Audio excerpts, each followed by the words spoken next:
Il y a 66 millions d'années, la Terre traversait les derniers jours du Mésozoïque marqués par la fin du Crétacé supérieur. À cette époque, le monde grouillait de véritables titans et peu importe où l'on posait le regard, on croisait des béhémoths et des léviathanes. Sur la terre ferme, d'immenses sauropodes et théropodes s'affrontaient, tandis que les océans étaient dominés par les monstrueux mosasaures. Même les cieux de cette période préhistorique étaient le domaine de reptiles géants. Car le Crétacé vit d'essor des plus terrifiantes créatures à avoir jamais volé, les ptérosaures de la famille des âges d'Archidés. Cette lignée de ptérosaures se distinguait par leur cou et leurs pattes extrêmement allongées, et elle est surtout connue pour avoir produit des spécimens d'une taille impressionnante. Parmi tous ses membres, le plus célèbre est sans conteste le fameux Quetzalcoatlus, un ptérosaure géant qui régnait sur les cieux de l'Amérique du Nord et qui tire son nom du dieu serpent à plumes des Aztèques. Beaucoup le considèrent comme le plus grand animal volant de tous les temps.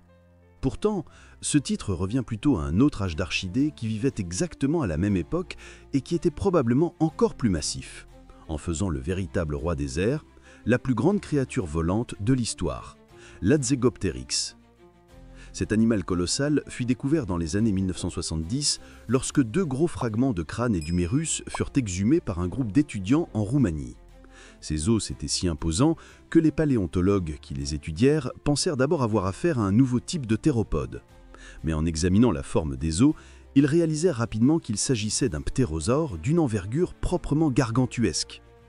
Malgré l'importance de cette trouvaille, ces fossiles restèrent dans l'ombre pendant 3 longues décennies. Ce n'est qu'en 2002 qu'ils furent enfin décrits et baptisés Adzegopteryx thambema, le monstre volant d'Ateg, une référence à la fameuse île d'Ateg dont nous reparlerons plus en détail un jour. Et pour ce qui est de l'aspect monstre volant, disons que c'était une sacrée bestiole. L'envergure d'un adulte aurait été comparable à celle du Quetzalcoatlus, soit environ 11 mètres d'une extrémité à l'autre, ou l'équivalent d'un petit avion.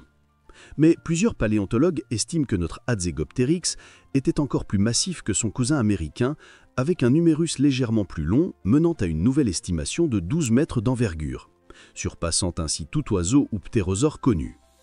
Et même s'il n'avait pas la plus grande envergure, ce reptile géant demeurait le plus imposant et le plus lourd de tous les ptérosaures grâce à sa taille et à sa carrure bien plus robuste que celle de ses congénères.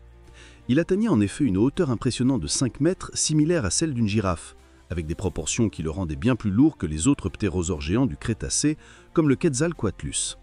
Son poids n'a jamais été précisément calculé, mais avec une telle stature délirante, cette créature n'était pas seulement le plus grand et le plus lourd des ptérosaures, mais aussi le plus gros prédateur terrestre d'Europe il y a 66 millions d'années. Cette taille colossale était intimement liée à l'environnement très particulier où elle prospérait.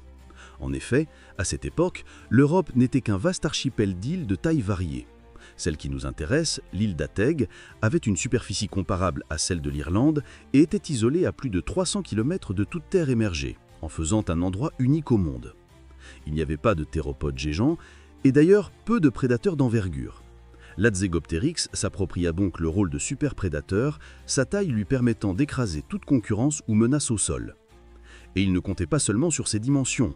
Cet animal possédait un crâne gigantesque mesurant environ 2 mètres de long, lui conférant un autre record, le plus grand crâne de tous les animaux terrestres connus. La structure de ce crâne était assez singulière, car là où la plupart des ptérosaures ont un crâne fin et élancé, celui de notre géant était exceptionnellement robuste et solide, avec de profondes rainures indiquant une masse musculaire conséquente. Pour soutenir une telle masse, son cou était extrêmement puissant, mais bien plus court et trapu que ce qu'on attendrait d'un ptérosaure.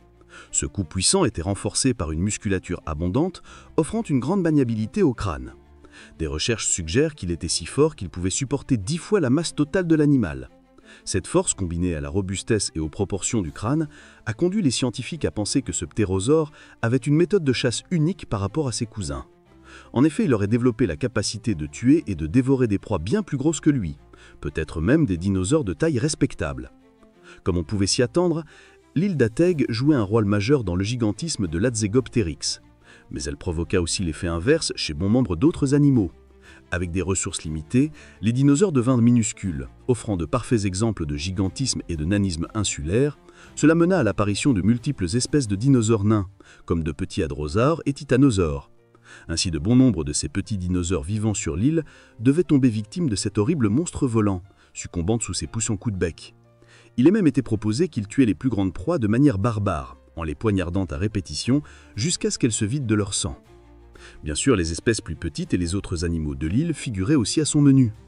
Les paléontologues estiment que l'Adzegopteryx était un chasseur opportuniste terrestre, passant le plus clair de son temps au sol et y traquant toute créature à sa portée ou ne présentant pas trop de résistance.